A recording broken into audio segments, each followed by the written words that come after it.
Welcome all of you in today's lecture.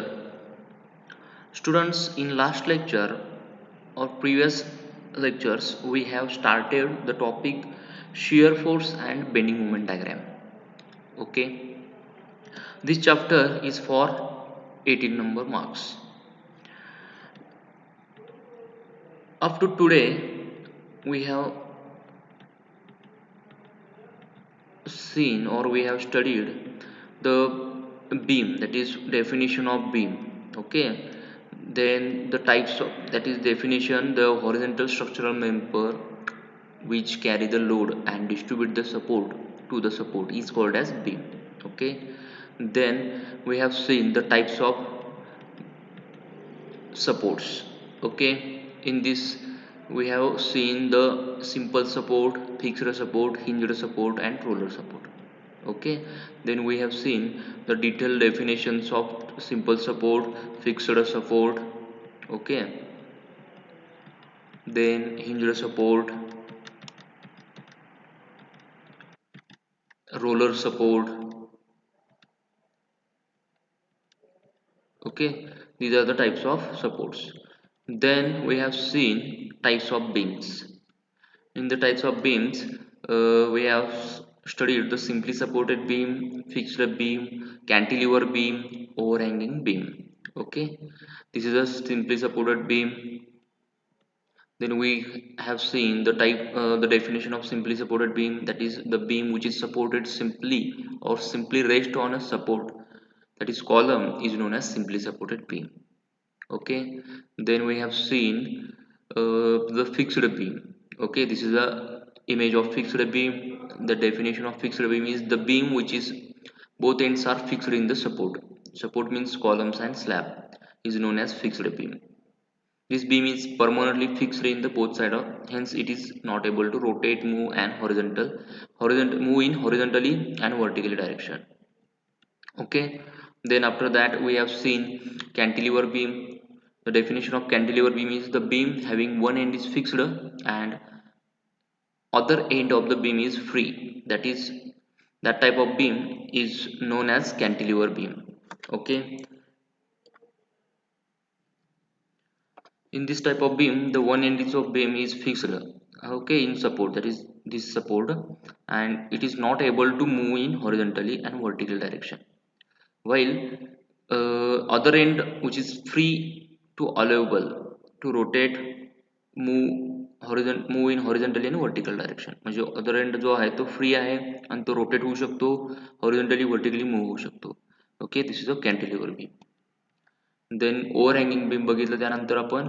Overhanging beam means in this type of beam some portion of the beam is extended beyond the support, then the type of beam is known as overhanging beam. Overhanging beam, overhanging portion, extended part, that is of beam is on the one side or maybe on both side of the beam. आता हा आपण diagram बघितलं, A B C असा हा beam आहे.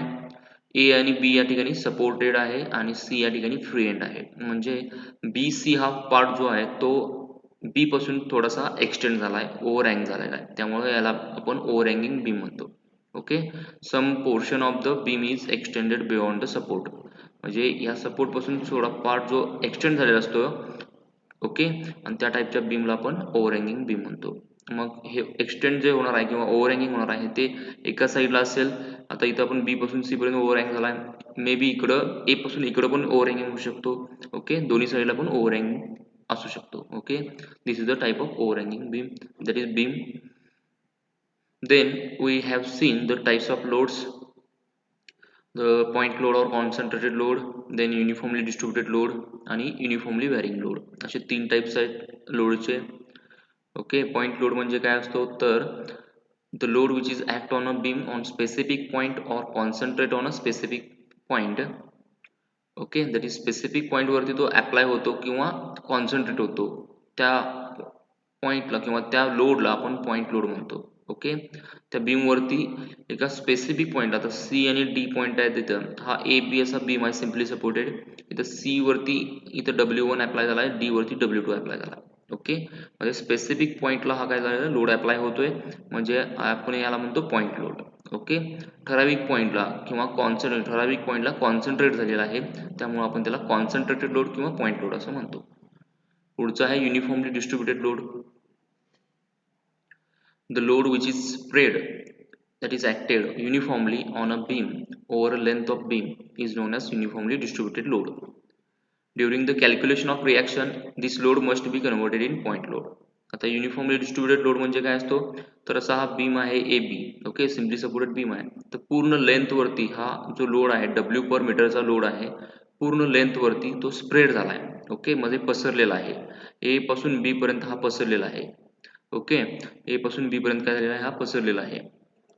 म्हणजे फक्त एका पॉईंटला ठराविक पॉईंटला लोड अप्लाय झालेला न होता तो पूर्ण लेंथ वरती हा काय झालेला आहे, स्प्रेड झालेला आहे. आणि तो कसा आहे, युनिफॉर्मली स्प्रेड झालेला आहे. म्हणजे सेम रेट नाही, इथं पण जेवढे क्वांटिटी असेल तेवढीच इथं सेंटरला असेल, तेवढीच इथं एंडला असेल. म्हणजे डब्ल्यू पर मीटर, प्रत्येक मीटरवरती डब्ल्यू एवढी इंटेन्सिटी आहे त्या लोडची, त्याला आपण युनिफॉर्मली डिस्ट्रीब्युटेड लोड म्हणतो.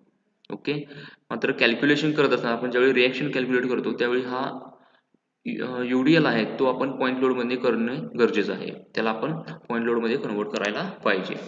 Okay, this is a uniformly distributed load. The next is a uniformly varying load. The load which is act uniformly varying at a constant rate on a beam over length of beam is known as uniformly varying load. UVL असं म्हणतात त्याला. The load which is act uniformly varying म्हणजे uniformly varying म्हणजे बदलत राहतो हा uniformly, म्हणजे constant रेटनं हा चेंज होत राहणार आहे. ओके, त्या लोडला आपण काय म्हणतो, uniformly varying load. Okay, during calculation of this load it also must be converted in two point load. Okay, आता इथं आपण बघू शकतो हा बीम आहे ए बी. ओके, आता हा जो बीम असेल त्या बीमवरती या एंडला इथं 0 आहे, लोडची इंटेन्सिटी 0 आहे. एका ठराविक पॉईंटला हा इन्क्रीज झालेला आहे, त्यानंतर इथं याच्यापेक्षा इन्क्रीज झाला आहे, इथं इन्क्रीज झाला आहे. असं हा काय करत आहे, हा तुम्ही हा ट्रायंगल बघताय तर हा ट्रायंगल कसा इन्क्रीज होत गेलेला आहे. आणि इथं सगळ्यात मॅक्झिमम म्हणजे एका एंडला 0 आहे तर एका एंडला मॅक्झिमम आहे. आणि मध्ये कसा आहे तो एका कॉन्स्टंटली युनिफॉर्मली हा चेंज होत गेलेला आहे, व्हॅरिंग होत गेलेला आहे लोड, त्यामुळे ह्याला युनिफॉर्मली व्हॅरी लोड असं म्हणतात.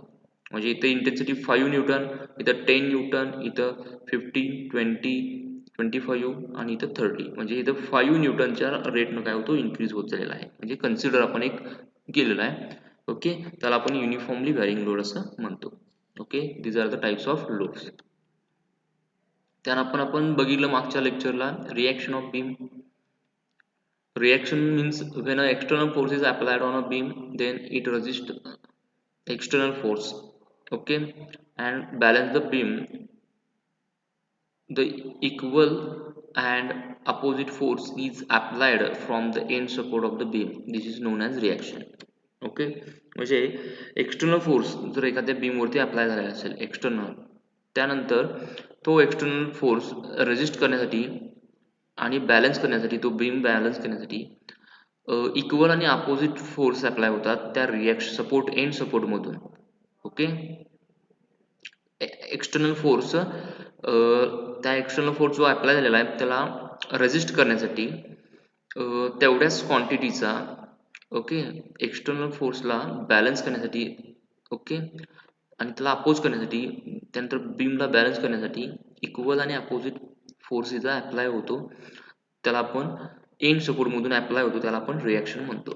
Okay, this reaction maintain the equilibrium condition of the beam. Okay, त्यामुळे ह्या रिॲक्शनमुळे जे रिॲक्शन फोर्स जे अप्लाय होणार आहे त्याच्यामुळे बीम हा इक्विलिब्रियम कंडिशन मध्ये राहतो, म्हणजे रेस्ट राहतो. ओके, आता तुम्ही बघू शकताय हा बीम आहे A B, simply supported beam आहे, याच्यावरती इथे लोड अप्लाय झालेले आहेत. तर हा लोड डिस्ट्रीब्युट होतात ह्या सपोर्टमध्ये, हे सपोर्ट आहे, तर या सपोर्टमधून ह्या एक्सटर्नल लोडला अपोज करणारे, ओके, आणि ह्या बीमला बॅलन्स करण्यासाठी ह्या सपोर्टमधून, हे एंड सपोर्ट जे आहे त्यामधून रिॲक्शन अप्लाय होतात. ओके, त्याला आपण म्हणजे अपोजिट फोर्सेस अप्लाय होतात, ते अपोजिट फोर्सेस म्हणजेच काय रिॲक्शन म्हणतो आपण. ओके, इथं आता ए या ठिकाणी जी रिॲक्शन होणार आहे ती आर ए कन्सिडर करतो, बी या ठिकाणी जी रिॲक्शन होणार आहे ती आर बी असं कन्सिडर करतो. Okay, this is a reaction. त्यानंतर आपण मुवमेंट बघितलंय. मुवमेंट म्हणजे काय, it is the rotational effect of body due to application of external load is known as movement.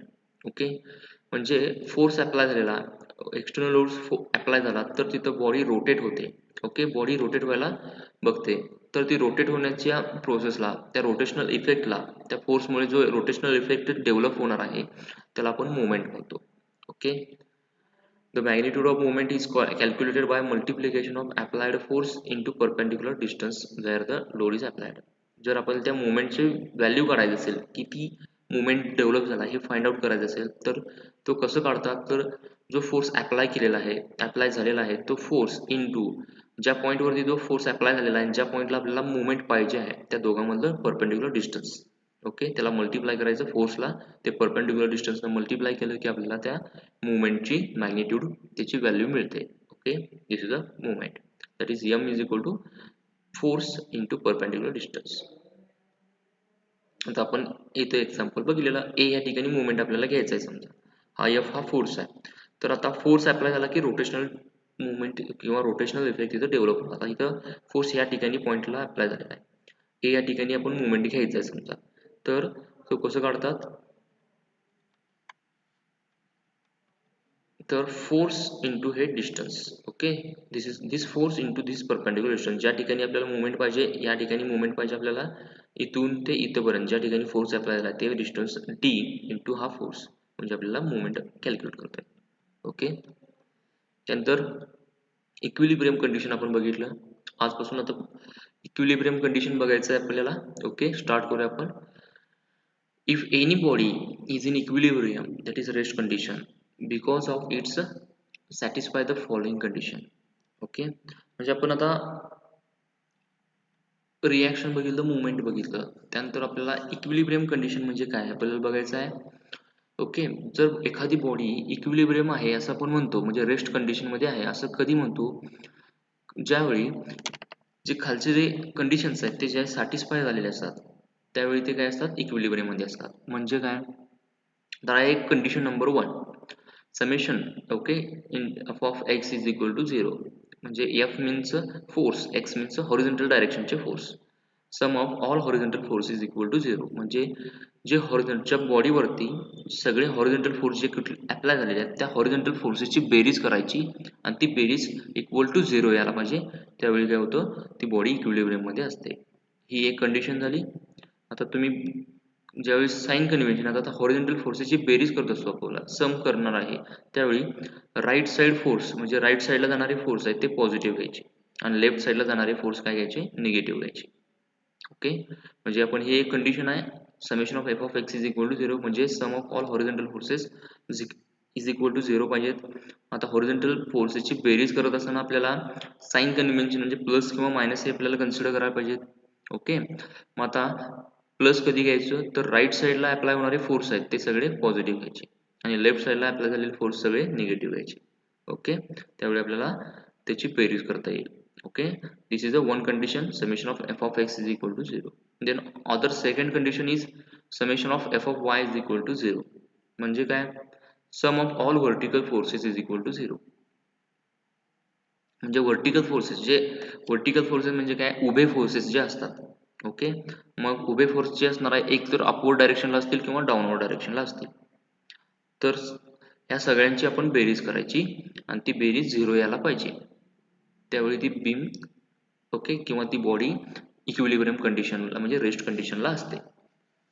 Okay, आणि त्याला साइन कन्व्हेन्शन घेत असताना कसं करायचं, म्हणजे पॉझिटिव्ह कधी, तर अपवर्ड फोर्स असेल त्यावेळी पॉझिटिव्ह घ्यायचा. ओके, आणि ज्यावेळी डाऊनवर्ड फोर्स असेल तो निगेटिव्ह घ्यायचा. ओके, म्हणजे वर्टिकल फोर्सेसची बेरीज करीत असताना जे जे अपवर्ड फोर्स आहेत, जेवढे अपवर्ड फोर्स आहेत ते पॉझिटिव्ह घ्यायचे आणि जेवढे डाऊनवर्ड फोर्स आहेत म्हणजे डाऊनवर्ड डायरेक्शनला चाललेले फोर्स आहेत ते निगेटिव्ह घ्यायचे.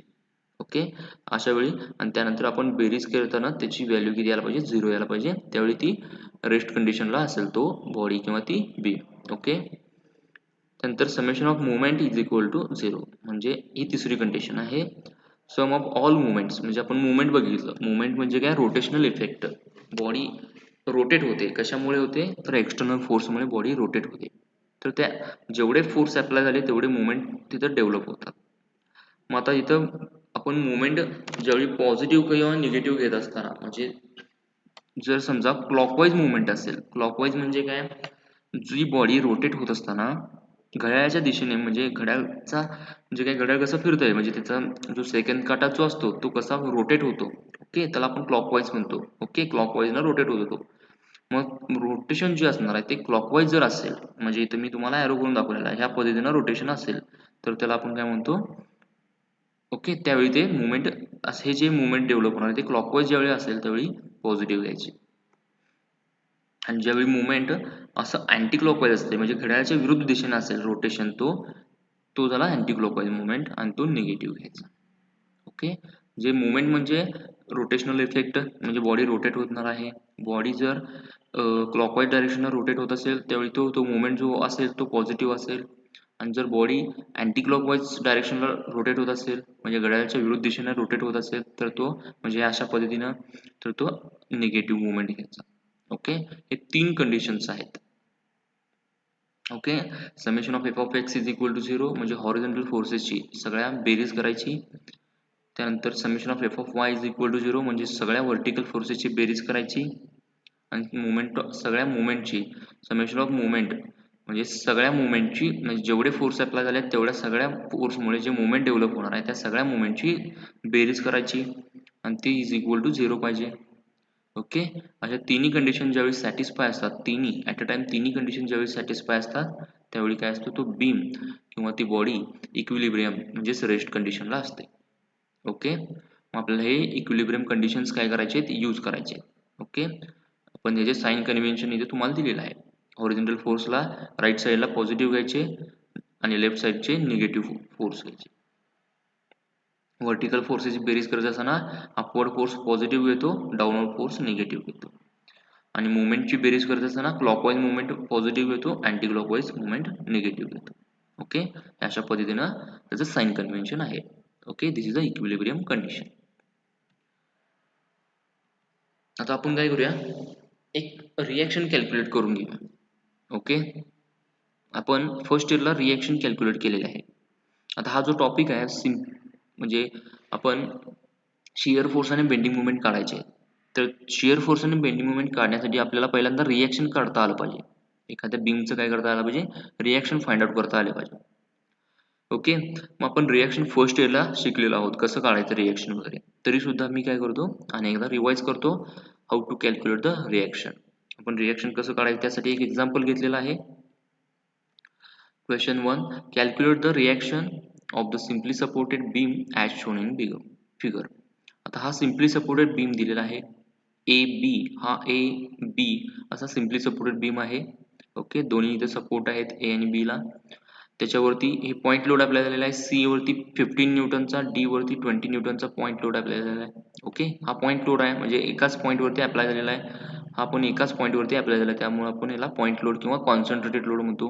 हा 15 न्यूटनचा आहे, हा 20 न्यूटनचा आहे. ओके, आता ए पासून सी वरती, म्हणजे हा 15 न्यूटन सी वरती अप्लाय झाला आहे, त्याचा डिस्टन्स 2 मीटर आहे ए पासून. आणि हा 20 न्यूटनचा डी पॉईंट वरती अप्लाय झालेला आहे, हा बी पासून 2 मीटर वरती आहे. ओके, असं याचं लोकेशन आहे या लोडचं. ओके, टोटल हा बीम जो आहे तो 8 मीटरचा आहे. ओके, 2 मीटर प्लस 4 6 आणि प्लस 2 किती होणार आहे 8, म्हणजे टोटल ए बी हा जो बीम आहे तो 8 मीटरचा आहे. ओके, तर आपल्याला या बीम वरती ह्या लोडमुळे ह्या 15 आणि 20 न्यूटन हे एक्सटर्नल फोर्स आहेत. या एक्सटर्नल फोर्समुळे जे रिॲक्शन डेव्हलप झाले, म्हणजे इथे सपोर्ट आहेत, या सपोर्ट वरती रिॲक्शन डेव्हलप होणार आहेत. म्हणजे याला अपोज करण्यासाठी, म्हणजे हा बीम जर बॅलन्स करायचा असेल, इक्विलिब्रियम कंडिशनला आणायचं असेल तर ह्या सपोर्ट मधून रिॲक्शन बाहेर पडतात, म्हणजे अपोजिट एक फोर्सेस बाहेर पडतात, तर ते रिॲक्शन आपण त्याला म्हणतो. तर इथं ए या ठिकाणी जे रिॲक्शन बाहेर पडणार आहे त्याला आपण आर ए म्हणतो. बी या ठिकाणी जे सपोर्ट रिॲक्शन जे बाहेर पडणार आहे त्याला आपण आर बी म्हणतो. तर आपल्याला आर ए ची आणि आर बी ची व्हॅल्यू फाइंड आउट करायची आहे. ओके, तर आपण फाइंड आउट करूया. त्यासाठी आपल्याला काय करायचं, यूज इक्विलिब्रियम कंडिशन. ओके, आपल्याला इक्विलिब्रियम कंडिशन इथे यूज करायचे आहे. आता आपण बघितलं इक्विलिब्रियम कंडिशन 3 टाईपचे असतात. Okay, summation of F of x, summation of F of Y, summation of movement. या तिन्ही मुवमेंट ह्याच काय व्हायला पाहिजेत, इक्विलिब्रियम कंडिशन ह्या सॅटिस्फाय असतील तर हा बीम काय आहे, रेस्ट कंडिशनला आहे, इक्विलिब्रियमला आहे असं आपण कन्सिडर करतो. आता आपण काय करूया, हा बीम ऑलरेडी इक्विलिब्रियम कंडिशनला आहे असं कन्सिडर करून काय करूया, ह्या इक्विलिब्रियम कंडिशन्स यूज करूया. मग आता इथं फोर्सेस कुठले कुठले आहेत बघा. इथं हॉरिझॉन्टल फोर्स एकही अवेलेबल नाही आहे, प्रेझेंट नाही आहे. म्हणजे हॉरिझॉन्टल म्हणजे आडवे फोर्सेस जे आहेत ते कुठलेही इथं प्रेझेंट नाही आहेत, सगळे व्हर्टिकल फोर्स आहेत. आर ए हा पण फोर्सच झाला म्हणजे रिॲक्शन आहे, हा पण फोर्स आहे. आर बी पण हा पण फोर्स आहे.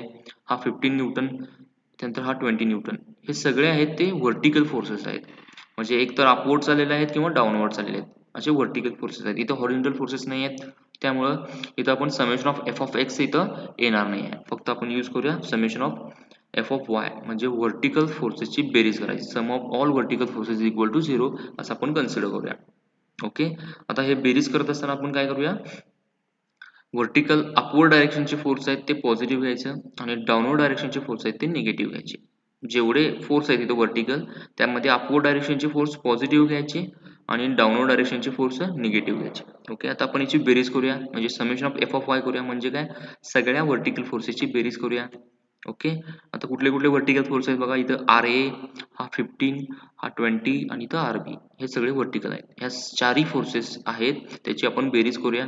पहिला फोर्स आपण आर ए घेऊया, तो अपवर्ड आहे म्हणजे तो पॉझिटिव्ह येईल. ओके, प्लस आर ए घेतला बघा, R A plus R A, कारण अपवर्ड आहे त्यामुळे पॉझिटिव्ह घेतला, प्लस आर ए. नंतर -15 का, हा डाऊनवर्ड आहे त्यामुळे इथं मायनस घेतला. त्यानंतर -20 हा डाऊनवर्ड आहे त्यामुळे हा मायनस घेतला, प्लस आर बी अपवर्ड आहे त्यामुळं प्लस आर बी घेतला, इज इक्वल टू 0. ओके, म्हणजे summation of F of Y म्हणजे काय, हे एवढं सगळं आर ए यांची सगळ्यांची बेरीज म्हणजे plus R A -15 plus -20 plus R बी, म्हणजे हे झालं summation of F of Y आणि इक्वल टू 0. त्यांच्या व्हॅल्यू करूया. ओके, व्हॅल्यू वापरलेलीच आहे. आता आर ए आणि आर बी कसे आहेत, पॉझिटिव्ह आहेत, ते आपण एकत्र केले आणि -15 -20 हे बरोबर चिन्हाच्या पलीकडे घेऊन जाऊया, ट्रान्सफर करूया. म्हणजे मायनसचे काय होईल, प्लस होईल, म्हणजे +15 +20. ओके, त्यानंतर आपल्याला काय मिळेल, आर ए प्लस आर बीची व्हॅल्यू किती मिळेल, R A plus R B is equal to 35 मिळालं आपल्याला. म्हणजे 15 + 20 किती मिळालं, 35 मिळालं. म्हणजे ह्या दोघांची कॉम्बिनेशन, ह्या दोघांनी मिळून 35 एवढा न्यूटन काय फोर्स घेतला आहे, घेतलेला आहे. हा झाला इक्वेशन नंबर 1. ओके, म्हणजे आपल्याला फक्त एक इक्वेशन नंबर 1 मिळालं, म्हणजे सेपरेट आपल्याला आर ए आणि आर बीची व्हॅल्यू मिळाली नाही. तर आपल्याला दोघांचं कंबाईन इफेक्ट जो आहे तो मिळालेला आहे. म्हणजे दोघांनी मिळून 35 न्यूटन एवढा लोड घेतलेला आहे. ओके, आपल्याला सेपरेट व्हॅल्यू काढायची आहे आर एची आणि आर बीची. ओके, पहिला याला, त्यामुळं आपण ह्याला इक्वेशन नंबर 1 कन्सिडर केलेला आहे. त्यासाठी आता दुसरी एक इक्विलिब्रियम कंडिशन आहे. ओके, इथं फोर्स अप्लाय झाला आहे म्हणजे इथं मुवमेंट डेव्हलप होणार आहे. जेवढे फोर्स अप्लाय होतात तेवढे मुवमेंट इथं डेव्हलप होतात. ओके, मग आता दुसरा जी काही इक्विलिब्रियम कंडिशन आहे ती यूज करूया. Use equilibrium condition, that is summation of movement is equal to 0. म्हणजे सगळे मुवमेंट जे डेव्हलप होणार आहेत ते इज इक्वल टू 0 असतात, असे ही कंडिशन आपण यूज करूया. आता ते मुवमेंट करत असताना साइन कन्व्हेन्शन, म्हणजे आता क्लॉकवाईज मुवमेंट जो असणार आहे तो पॉझिटिव्ह घ्यायचा, अँटी क्लॉकवाईज मुवमेंट असेल तो निगेटिव्ह घ्यायचा. ओके, म्हणजे आता समजा हा 15 न्यूटनचा फोर्स आहे, तर ह्याच्यामुळे बॉडी अशी रोटेट होणार. ओके, म्हणजे हा फोर्स इथं अप्लाय होतोय म्हणजे ही बॉडी खाली, असं ही बॉडी खाली होणार आणि अशा ह्या पद्धतीने रोटेट होणार आहे, म्हणजे क्लॉकवाईज मुवमेंट. हा पण म्हणजे आपण ए पासून जर कन्सिडर करत असेल तर आता बघूया, आपण कॅल्क्युलेशन करूया. आता मुवमेंट आपण कुठे घ्यायचं, ए या पॉईंटला घ्यायचं. ओके, मुवमेंट एका पॉईंटला घ्यायचं, ए ठिकाणी घ्या किंवा बी या, म्हणजे ज्या ठिकाणी आपल्याला रिॲक्शन काढायचे आहेत. एक तर आपल्याला आर ए काढायचा आहे किंवा आर बी काढायचं, म्हणजे दोन्ही काढायचे आहेत. पण दोघांपैकी एक ठिकाणी किंवा एक मुवमेंट घ्यायचा आपण. ए ला घ्या मुवमेंट किंवा बी ला घ्या, दोन्हीपैकी एका ठिकाणी घ्या. मी काय करतो, आता ए या ठिकाणी मुवमेंट घेतला. आपल्याला मुवमेंट जी बेरीज करायची आहे ते एका पॉईंटला करायची, कुठल्या तरी ए या ठिकाणी घ्यायची. Okay, take a movement at point A, that is summation of movement at A is equal to 0 असं कन्सिडर करूया आपण. ओके, आता इथं ए या ठिकाणी मुवमेंट ज्यावेळी घेत असतो त्यावेळी ए या पॉईंटला जो फोर्स अप्लाय झालेला आहे तो फोर्स, त्या फोर्सपासून जो तयार होणारा मोमेंट आहे तो काय येतो, 0 येतो. का, तर इथं परपेंडिक्युलर डिस्टन्स काही नाही आहे. आपण ए या पॉईंटलाच मुवमेंट घेणार आहे आणि फोर्स जो आहे तो पण ए या पॉईंटलाच अप्लाय होतो, त्यामुळं परपेंडिक्युलर डिस्टन्स इथं काही नाही आहे, त्यामुळं हा मुवमेंट इथं काय होतो, 0 होतो. ओके, म्हणजे लक्षात ठेवा की ज्या ठिकाणी आपल्याला मोमेंट घ्यायचा आहे त्या ठिकाणचा फोर्स जो आहे तो 0 घ्यायचा, म्हणजे त्या फोर्स घ्यायचाच नाही तो, कारण त्याची मुवमेंट काय होतं 0 होतो, परपेंडिक्युलर डिस्टन्स 0 असल्यामुळे.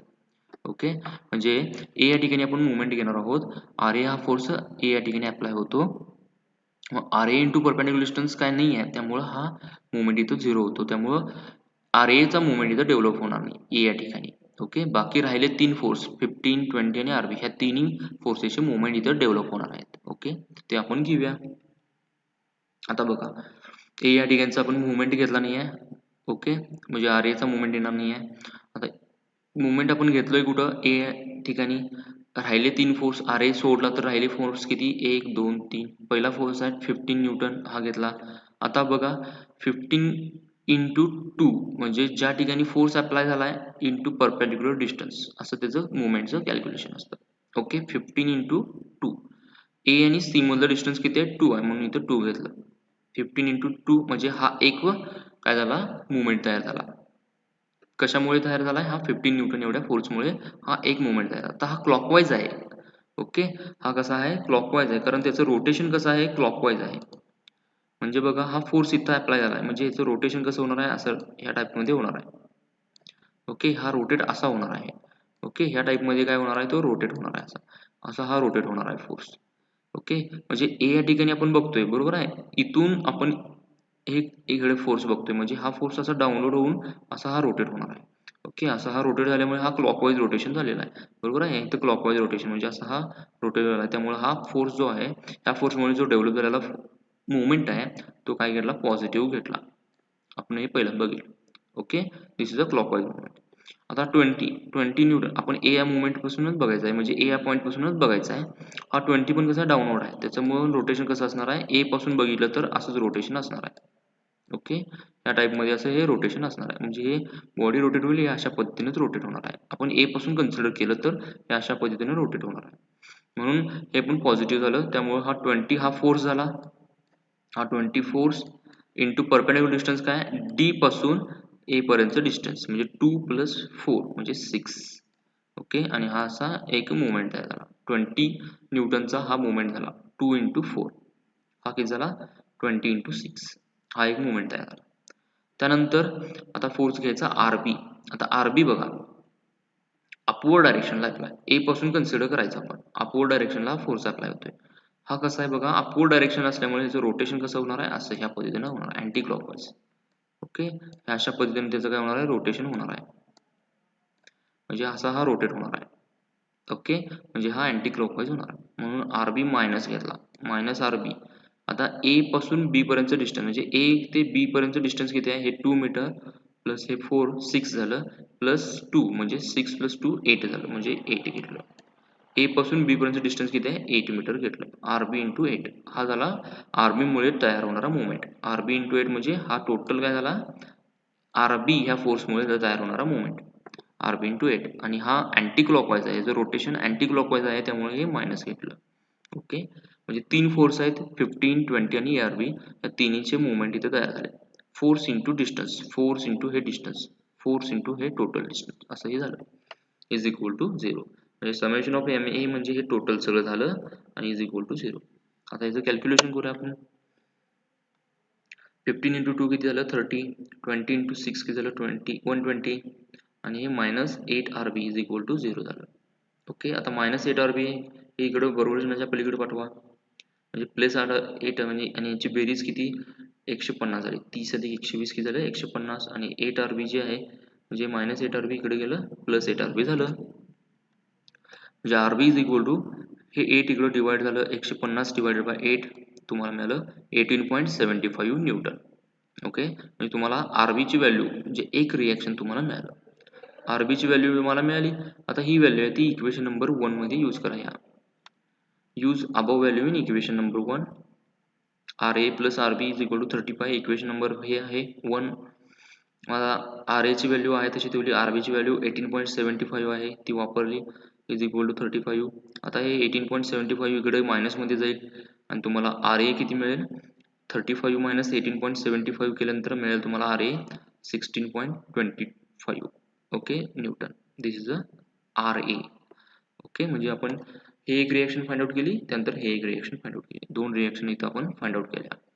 आर एची व्हॅल्यू 16.25 मिळाली म्हणजे इथली रिएक्शन, आणि आर बीची व्हॅल्यू 18.75 मिळाली म्हणजे इथली रिएक्शन. ओके, इथं आपलं आन्सर हे कम्प्लीट झालं. ह्या पद्धतीनं असं रिएक्शन फाइंड आउट करायचं असतं.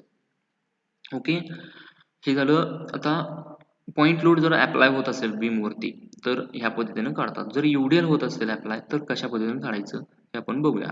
त्यासाठी अजून एक एक्झाम्पल घेऊया. Okay, question number 2, calculate the support reaction of the simply supported beam as shown in figure. Okay, आता ए बी हा बीम आहे. ओके, ए बी बीम आहे, त्याच्यावरती हा युडीएल अप्लाय झालेला आहे.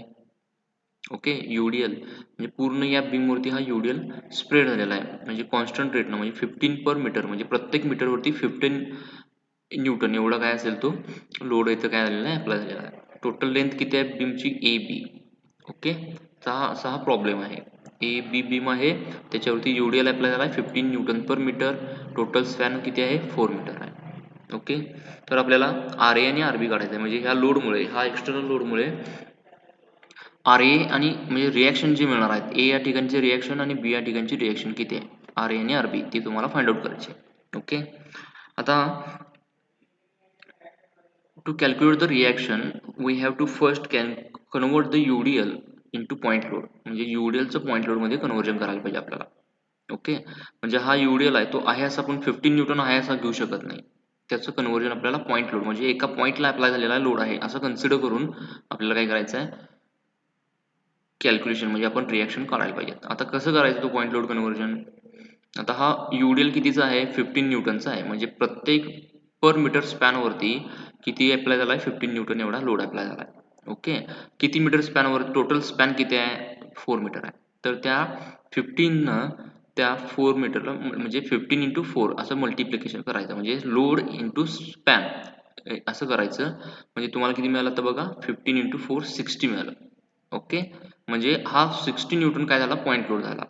ओके, म्हणजे टोटल स्पॅनवरती जेवढा लोड पसरलेला त्या स्पॅन म्हणजे त्या लोडनं त्या स्पॅनला मल्टिप्लाय करायचं, म्हणजे त्याचं पॉईंट लोडमध्ये कन्वर्जन झालं. ओके, म्हणजे हा लोड 15 न्यूटन आहे, किती मीटर स्पॅनवरती पसरला आहे, 4 मीटर, म्हणून 15 into 4. Okay, 15 into 4 is equal to 60 मिळाला आपल्याला. ओके, मग हा कुठे अप्लाय होतो, तर हा बरोबर स्पॅनच्या म्हणजे टोटल जो बीम आहे म्हणजे जेवढ्या स्पॅनवरती जो युडीएल पसरला आहे त्या स्पॅनच्या सेंटरला अप्लाय होतो. म्हणजे इथं 4 मीटर स्पॅनवरती हा युडीएल पसरलेला त्याच्या सेंटरला हा फोर्स काय होतो, अप्लाय होतो. म्हणजे ए पासून 2 मीटरवरती, बी पासून 2 मीटरवरती हा लोड इथं काय झालेला आहे, अप्लाय झालेला आहे. 15 इंटू 4 म्हणजे 16 न्यूटनचा हा इथं फोर्स काय झालेला आहे, सेंटरला आहे, या स्पॅनच्या सेंटरला अप्लाय झालेला आहे. जेवढ्या स्पॅनवरती युडीएल अप्लाय झालेला आहे त्या स्पॅनच्या सेंटरला. ओके, 4 मीटरच्या सेंटर म्हणजे 2 मीटर दोन्हीकडून इथं अप्लाय झालेला आहे. आता आपण याचं रिॲक्शन काढू शकतो, म्हणजे आर ए आणि आर बीची व्हॅल्यू काढू शकतो. का, तर आपल्याला पॉईंट लोड काढलेला आहे. कसं कळालं ना, पॉईंट लोड आपण केलं तर ज्या युडीएल आहे तो युडीएलला त्या स्पॅननं मल्टिप्लाय करायचं. जो युडीएल दिलेला आहे, ज्या युडीएल त्या स्पॅनवरती जो युडीएल पसरलेला आहे त्या स्पॅननं मल्टिप्लाय करायचं त्या लोडला, म्हणजे आपल्याला पॉईंट लोड मिळतो. ओके, मग आपली प्रोसिजर आहे त्या पद्धतीने करूया. आता मग आपण पहिलं काय करायचं, इक्विलिब्रियम यूज करायची कंडिशन. त्यासाठी पहिली इक्विलिब्रियम कंडिशन काय आहे, summation of F of Y is equal to 0, म्हणजे सगळ्या व्हर्टिकल फोर्सेसची बेरीज करायची. ओके, म्हणजे आता इथं व्हर्टिकल फोर्सेस कुठले कुठले आता हा बीम कन्सिडर करा. ओके, आता याचं आपलं काम झालं, आपण हे कन्वर्ट करून इथं घेतलेलं आहे. हा बीमची डायग्राम आता यूज करूया आपण. ओके, इथं किती फोर्स आहेत बघा, एक आर ए, इथं 60 आणि आर बी असे 3 फोर्स आहेत. तिन्ही सुद्धा व्हर्टिकल आहे, इथं कुठलाही हॉरिझॉन्टल फोर्स इथं नाही आहे. एक फोर्स आहे अपवर्ड आहे, हा डाऊनवर्ड आहे आणि हा अपवर्ड आहे. 3 फोर्स आहेत. ओके, या तिन्ही फोर्सेसची बेरीज करूया. बेरीज करत असताना अपवर्ड फोर्स पॉझिटिव्ह घ्यायचा आणि डाऊनवर्ड फोर्स निगेटिव्ह घ्यायचा. ओके, म्हणजे बघा आर ए अपवर्ड आहे त्यामुळे प्लस आर ए घेतला, हा 60 जो आहे डाऊनवर्ड आहे म्हणून -60 घेतला, आर बी प्लस आहे त्यामुळे प्लस आर बी घेतला. ओके, म्हणजे summation of F of Y झालं हे एवढं आणि इज इक्वल टू 0. ओके, या साइन कन्व्हेन्शननुसार आपण हे घेतलं. नंतर आर ए प्लस आर बी किती मिळेल आपल्याला, 60. ओके, आर ए आणि आर बीची व्हॅल्यू किती मिळाली, हे -60 आहे, बरोबर चिन्हाच्या पलीकडे गेले प्लस 60 होणार, म्हणजे आर ए प्लस आरबी किती मिळालं 60. इक्वेशन नंबर 1 म्हणजे दोघांनी मिळून किती लोड घेतलाय 60 न्यूटन एवढा लोड घेतला सेंटरला अप्लाय होतो. ओके दोघांनी मिळून किती घेतला 60 न्यूटन एवढा फोर्स घेतला. आता आपण सेपरेट आर ए ची व्हॅल्यू काढूया आणि आरबी ची व्हॅल्यू काढूया. आता ह्यासाठी काय करायला पाहिजे आपल्याला मुवमेंट घ्यायचं. ओके दुसरी इक्विलिब्रियम कंडिशन आहे movement sum of all movement is equal to 0. Use equilibrium condition that is summation of movement is equal to 0. Okay all movement जे आहे त्यांची बेरीज काय करायची आणि तो इक्वेट करायचं 0 ला. क्लॉकवाईज मुवमेंट काय करायचं हे करत असताना क्लॉकवाईज म्हणजे अशा पद्धतीने रोटेट होत असतात जे पॉझिटिव्ह व्हायचे आणि अशा पद्धतीने रोटेट होणार आहे ते निगेटिव्ह व्हायचे. आता एकच फोर्स आहे तर म्हणजे एक्सटर्नल फोर्स एक आहे आणि बाकीचे दोन रिॲक्शन आहेत. आता मुवमेंट आपण कुठल्या पॉईंटला घ्यायचं ए या पॉईंटला घ्यायचं आहे. Okay take movement point A. हा पॉईंट ए आहे तुमचा हा पॉईंट बी आहे आणि इथं आपला एक्सटर्नल फोर्स इथं आपला सेंटरला अप्लाय झाला आहे. तीन फोर्स आहेत ज्या ठिकाणी आपण मुवमेंट घेतोय. ओके ए या ठिकाणी मुवमेंट घेणार आहे तो फोर्स आपण घेत नाही कारण या फोर्समुळे जो मुवमेंट डेव्हलप होणार आहे तो 0 कारण इथे परपेंडिक्युलर डिस्टन्स 0 असल्यामुळे हा मुवमेंट 0 होतो. त्यामुळे हा फोर्स नाही घेतला तरी चालतो. राहिले दोन फोर्स हा 60चा आणि आरबीचा या दोन फोर्समुळे मुवमेंट डेव्हलप होणार आहे त्याचं आपण बेरीज करायची. Take movement at point A that is M A is equal to 0 summation of M A is equal to 0. आता हा फोर्स आपण घेत नाही आहे आर ए घेणार नाही आहे कारण आपण याच पॉईंटला घेतलंय त्यामुळं राहिले दोन फोर्स 60 आणि आरबी. तर पहिला घेतला 60. ओके हा 60 फोर्स आहे पहिला 60. आता हा कसा डाऊनवर्ड आहे ए या ठिकाणी आपण मुवमेंट घेतलाय हा पॉईंट आहे ए हा पॉईंट बी आहे तर ए या ठिकाणी मुवमेंट घेतलाय इथून आपण कन्सिडर करायचा आहे. ओके हा 60 कसा अप्लाय होतो डाऊनवर्ड आणि त्यामुळे याचं रोटेशन कसं असणार आहे या पद्धतीने रोटेशन असणार आहे त्याचं. ओके म्हणजे अशा पद्धतीने तो रोटेट होणार आहे क्लॉकवाईज त्यामुळं +60 इंटू 2. ओके म्हणजे याच्यामुळे जो मुवमेंट आहे मुवमेंट कसं काढतो आपण फोर्स इंटू परपेंडिक्युलर डिस्टन्स. हा फोर्स झाला 60 इंटू परपेंडिक्युलर डिस्टन्स किती आहे ए आणि याच्यामधलं डिस्टन्स किती आहे 2 मीटर 60 इंटू 2 हा झाला मुवमेंट 60 इंटू 2 आणि हा कसा आहे क्लॉकवाईज होतो मुवमेंट कसा आहे हा क्लॉकवाईज आहे त्यामुळे हा पॉझिटिव्ह घेतला त्यामुळे काय घेतला पॉझिटिव्ह म्हणजे +60 इंटू 2 हा क्लॉकवाईज मुवमेंट झाला. त्यानंतर दुसरा फोर्स आहे आरबी. ओके हा बी या पॉईंटला अप्लाय झालेला आहे आरबी फोर्स मुवमेंट कसं काढतो आपण फोर्स इंटू डिस्टन्स हा झाला फोर्स आरबी इंटू डिस्टन्स किती आहे ए आपण या ठिकाणी मुवमेंट घेतलाय ए आणि बी मधलं डिस्टन्स किती आहे 4 मीटर तर ए आणि बी मधलं डिस्टन्स 4 मीटर आरबी इंटू 4 हा झाला मुवमेंट. आणि कसा आहे आपला हा मुवमेंट आता हा रोटेशन बघा कसं आहे ए पासून जर कन्सिडर केलं तर हा रोटेशन याचं असं अँटी क्लॉकवाईज आहे ह्या अशा पद्धतीने रोटेट व्हायला आहे असा हा रोटेट व्हायला अँटी क्लॉकवाईज. ओके त्यामुळे हा मायनस घेतला म्हणून -RB इंटू 4 ओके दोन फोर्स आहेत दोन्ही फोर्सेसची बेरीज दोन फोर्सेसमुळे जे डेव्हलप होणारी मुवमेंट आहे त्यांची बेरीज केली +60 इंटू 2 आणि -RB into 4 is equal to 0. Okay आता आपण याचं कॅल्क्युलेशन करूया. आता 4RB आता हे +60 इंटू 2 आहे म्हणजे किती 120 झालं -RB हा -RB इंटू 4 आहे ते बरोबर पलीकडे पाठवलं म्हणजे इथं 4RB झालं आणि हे 160 4RB इंटू 160 असं मिळालं म्हणजे आपल्याला हे 4 इकडं डिवाइड केलं म्हणजे 120/4 व 120 डिवाइड बाय 4 किती होणार आहे 30 न्यूटन मिळालं म्हणजे RB ची व्हॅल्यू तुम्हाला मिळाली 30 न्यूटन. Okay this is a RB. Then use above value in equation number 1. आता इक्वेशन नंबर 1 आपल्याला मिळालेलं RA is equal to RB is equal to 60 RA plus RB is equal to 60 equation number 1 त्याच्यामध्ये ही value use करूया RA plus 30 is equal to 60. आता 30 इकडे transfer केल्यानंतर minus होईल म्हणजे 60 - 30 किती मिळेल 30 मिळेल म्हणजे RA पण किती मिळालं 30 म्हणजे RAB ची आणि RA ची व्हॅल्यू सेम आल्या कारण बरोबर 60 न्यूटन हा सेंटरला अप्लाय झाल्यामुळे हा डिस्ट्रीब्यूट होताना सिमेट्रिकली म्हणजे इकडं हाफ आणि इकडं हाफ म्हणजे 60च्या हाफ 30 इकडे गेला आणि 30 इकडे गेला सेंटरला अप्लाय झाल्यामुळे एकच फोर्स आहे. ओके त्यामुळे आपल्याला व्हॅल्यू या सेम मिळाल्या RA आणि RB ची व्हॅल्यू 30 न्यूटन मिळाली. Okay this is a reaction calculation. Okay students this is a sufficient for today's lecture. In